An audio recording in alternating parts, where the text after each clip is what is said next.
world is ever changing, and we are always evolving. Most fear the change and often conclude that the world is coming to an end. And maybe the world is coming to an end. The world as we know it. Change is good. And if we can accept that change, we will emerge on the other side changed ourselves. Welcome to How to Human.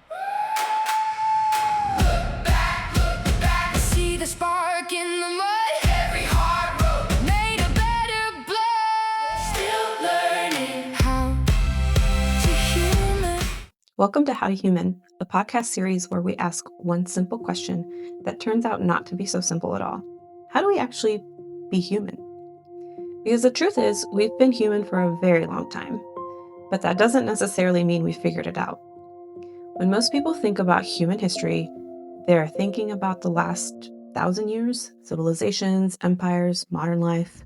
But Homo sapiens have only been here for about 300,000 years. And the human story, it actually stretches back millions.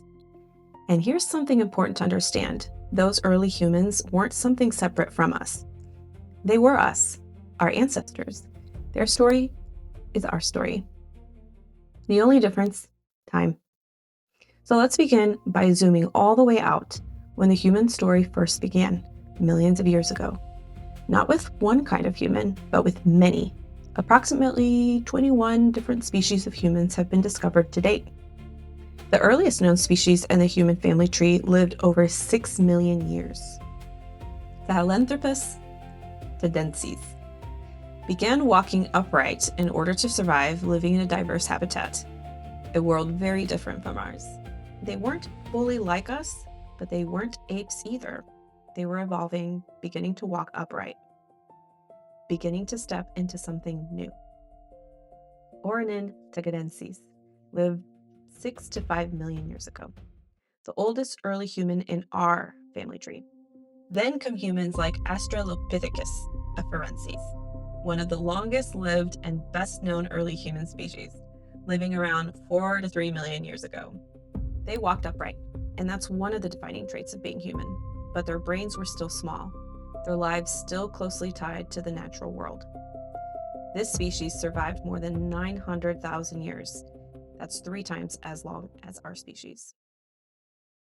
Then something shifts. We begin to see the first members of the genus Homo. Humans like Homo habilis, they began making tools, simple but intentional. And that matters because now humans aren't just adapting to the world, we're beginning to shape it. Then comes one of the most important humans in our story, Homo erectus. They had bodies more like ours, they traveled far beyond Africa, and they were the first humans we know of to control fire. Now here's where the story gets even more interesting. There isn't just one kind of human, there are many. Neanderthals. They lived in Europe and Western Asia, strong, adapted to the cold, used tools, and likely had rituals. Denisovans. They are known mostly from DNA, lived in Asia, interacted and interbred with other humans. And these weren't separate creatures. They were different expressions of humanity, living at the same time, sharing our same world. And then, very recently in comparison, Homo sapiens emerge. And with them, we begin to see something unmistakable. Art, symbols, story. A deep desire not just to survive the world, but to understand it. Here's what's easy to miss. Homo sapiens, us, are just one branch, one moment in a human story that spans millions of years. Which means when we talk about early humans, we're not talking about something separate from us. We're talking about our story, still unfolding. So if that's true, if we are just one moment in a human story that's been unfolding for millions of years, then being human isn't something we've already figured out. It's something we're still learning. And I think that's where this gets really interesting, because if that's the case, what does it actually mean to learn how to be human? I think this conversation is important because it reminds us of our rich history and the story of humans. It's important to understand that we are always evolving.